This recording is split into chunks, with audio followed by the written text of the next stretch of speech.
दोस्तों, एक बड़ी मुस्कान और दिल में ढेर सारी चाहतों के साथ मैं आप सबको इस चैनल में, जिसका नाम है बिलाल मुस्तफा ऑफिशियल, वेलकम करता हूं। पहला कदम और हम साथ साथ की सीरीज में, ये वही सीरीज है जिसकी डिस्कशन ऑलरेडी ये लास्ट वीडियो में हमने की थी। हमने लास्ट वीडियो में ये बताया था कि बिजनेस क्यों किया जाए, अगर किया जाए तो कैसे किया जाए। और दोस्तों, ये मेरा मैसेज सिर्फ टीचर्स कम्युनिटी के लिए नहीं है, मुआशरे के हर उस शख्स के लिए है जो थोड़ी सी अंडरस्टैंडिंग रखता है, पॉजिटिव अप्रोच रखता है। आप किसी को इस बात की इजाजत ही क्यों देते हैं कि वो आपको डिग्रेड कर सके?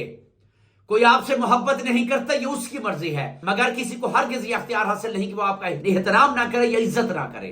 आपके लिए अपनी इज्जत नफ्स सबसे अहम होनी चाहिए। आप ऐसे लोगों से हमेशा डिस्टेंस बना के रखें जो आपकी कदर ना करते हों, एंड स्पेशली असातिज़ा किराम जो हमारे मुआशरे का हुस्न है। And we all know that कि टीचिंग प्रोफेशन अंबिया की मिरास भी है, और मिरास क्यों ना हो। फातिह आलम सिकंदर एक मर्तबा अपने शागिर्द अरस्तु के साथ सफर पर रवाना थे और घने जंगल में से गुजर रहे थे। रास्ते में एक बरसाती नाला आ गया। बरसाती नाला बारिश की वजह से तुगयानी पर आया हुआ था। उस्ताद और शागिर्द में यह बहस छिड़ गई कि पहले नाला कौन पार करेगा। अरस्तु ने कहा कि पहले सिकंदर पार करेगा, और सिकंदर ने कहा कि पहले अरस्तु नाला पार करेगा। मीन्स टू से कि पहले उस्ताद ने कहा कि शागिर्द पार करे, और शागिर्द ने कहा कि पहले उस्ताद नाला पार करे। इसी बहस में यह हुआ कि आखिरकार सिकंदर को यह कहा गया, उसने शागिर्द ने यह कहा कि उस्ताद मुकर्रम पहले नाला आप पार करें, और सिकंदर ने नाला पार कर लिया। सिकंदर ने जैसे ही नाला अबूर किया, अपने शागिर्द से पूछा कि क्या तुमने मेरी बेइज्जती नहीं की? उसने कहा, नहीं उस्ताद मुकर्रम, आई डू माई ड्यूटी। अरस्तु रहेगा तो हजारों सिकंदर पैदा हो सकते हैं, अरस्तु रहेगा तो हजारों सिकंदर पैदा हो सकते हैं, मगर सिकंदर एक भी अरस्तु पैदा नहीं कर सकता, एक अरस्तु तैयार नहीं कर सकता।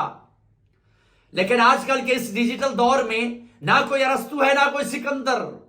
सिकंदर वही है जो वक्त का सिकंदर है, सिकंदर वही है जो वक्त पर डिसीजन ले ले, और वक्त पर डिसीजन वही लेगा जिसको खुद पर ट्रस्ट है, खुद पर भरोसा है। अरिस्टोटल ने कहा था कि किसी को जान से मारने की जरूरत नहीं, उसकी उम्मीद मार दो, वो खुद ब खुद मर जाएगा, रोज ही मरता रहेगा। मैं कहता हूं आज के इस तरक्की याफ्ता दौर में एक उस्ताद से उसकी उम्मीद छीन ली गई है, वो चाहे गवर्नमेंट सेक्टर का हो या प्राइवेट सेक्टर का। आज ही से खैरबाद कह दो, कुछ नहीं रखा इस फील्ड में, आखिर कब तक जान लगाओगे? आज ही से खैरबाद कह दो, आज ही से फुल स्टॉप लगा दो, आज ही से सिस्टम को छोड़ दो, बस कर दो, छोड़ दो, फुल स्टॉप लगा दो, रेडी लगा लो, ढाबा लगा लो, चाय खाना खोल लो, बट टीचिंग नहीं। कब तक अपने स्टूडेंट से, उनके पेरेंट्स से और प्रिंसिपल की बातें सुनते रहेंगे? कब तक पढ़ाते रहोगे ये लॉ ऑफ मास एक्शन क्या है, न्यूटन के फर्स्ट लॉ ऑफ मोशन क्या है, थर्ड लॉ ऑफ मोशन क्या है? ये कब तक बताते रहेंगे कि प्रेजेंट, पास्ट और फ्यूचर की रिकॉग्निशन क्या है? हमारा इस यूट्यूब चैनल बनाने का एक ही पर्पस है, एक ही मोटो है, और वो है लाइफ में पहला कदम और हम साथ साथ। लाइफ में जो बंदा फर्स्ट स्टेप उठाएगा हम उसके साथ खड़े होंगे, सोशली, मॉरली, एथिकली उसका साथ देंगे। लेकिन किसके लिए साथ देंगे? ओनली फॉर बिजनेस के लिए। कब, कौन, कैसे, क्यों, कैसे करना है, बिजनेस का प्लान क्या है, किस मार्केट से क्या लेना है, सब बताएंगे। बस बिस्मिल्लाह करना आपका काम है। क्योंकि मैंने एक जगह पढ़ा था कि मखलूक से मोहब्बत या अल्लाह से मोहब्बत का असल है। हम में से जिंदा वही हैं जो दिलों में जिंदा है, और दिलों में जिंदा वही हैं जो आसानियां बांटते हैं, मोहब्बतें बांटते हैं। आप नहीं बदलोगे तो कुछ नहीं बदलेगा। Keep watching, keep smiling, stay blessed, stay inspired. पहला कदम और हम साथ साथ।